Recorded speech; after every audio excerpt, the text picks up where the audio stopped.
Ashhadu an la ilaha illallah wa ashhadu anna Muhammadan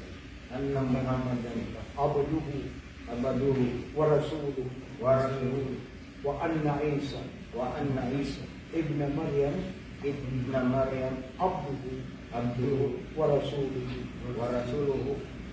Ako'y sumasaksi na walang Diyos na karapat dapat sambahin maliban kay Allah, at ako'y sumasaksi na si Muhammad ay kanyang sugo at lingkod, at si Hesus Kristo na anak ni Maria ay kanyang sugo at lingkod.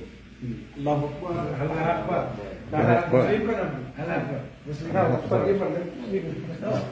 Alhamdulillah. Yan lang ang nakuha mo dito sa Kingdom Story. Ang religion ng mga propeta.